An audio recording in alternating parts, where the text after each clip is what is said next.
In this video, we're talking about tips for traveling with your students. My name is Brooke, and this is That New Teacher, and today we are going to Washington, D.C. with WorldStrides.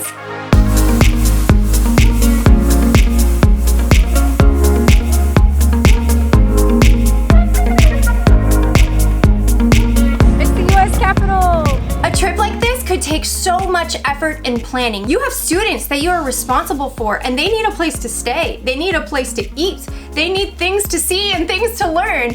That is why tip number one is use an educational travel program. I love planning. I love working out all the details, but this is a big undertaking. So an educational travel program like WorldStrides is going to make sure that you don't have to worry about all those details. You do not have to worry about where your students are gonna eat, where your students are gonna sleep, what is the next place on our stop, how do we make sure that we are not driving here, there, and everywhere, and we're driving in a nice little circle as we go through this progress.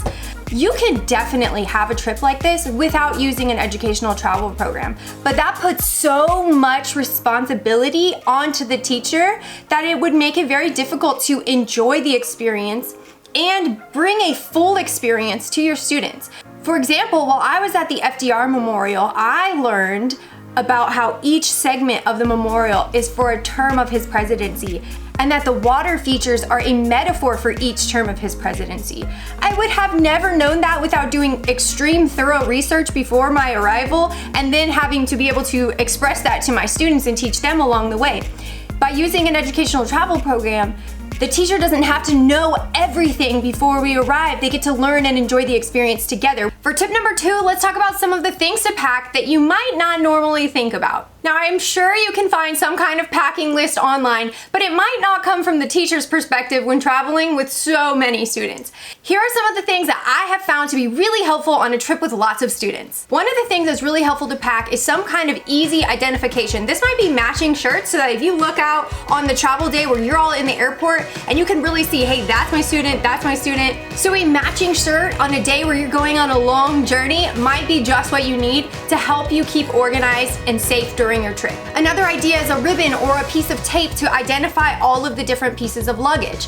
Sometimes you're out adventuring with your students at night. For instance, on the Washington, D.C. trip, we like to see some of those monuments at night, all lit up, absolutely beautiful. But that can be kind of a stressful time where you're wondering if you can keep all of your students safe in the evening. But what if you packed some glow sticks? If you had some glow stick bracelets, some glow stick necklaces, that could be a really fun way to help you identify your students during a nighttime portion of your adventure. Some other things that I like to bring along on journeys with my students is a small first aid kit that I can keep in my backpack. I usually put blister band-aids in there as well. I also like to have a refillable water bottle always with me at all times. Resealable bags are super helpful, especially the gallon-sized ones, because you never know what's gonna happen on your journey. And with that being said, tip number three is to enjoy the journey.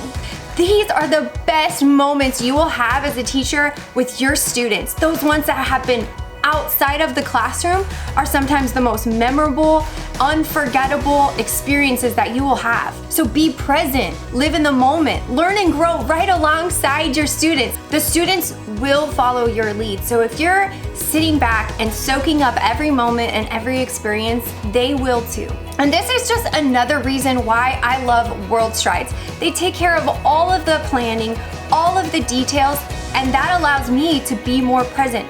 I can worry about my students and if they're enjoying their experience and if they're learning from this experience versus, oh, we gotta get the tickets, gotta get the check-in. Those kind of details are all taken care of, and it allows you to just be and just grow together with your students. Traveling to Washington, D.C. with WorldStrides was one of the most unforgettable experiences of my life. Those are just a few strategies for you to be successful on your next journey out in the wild with your students. Don't forget to go check out WorldStrides and see what opportunities they have for you and your students.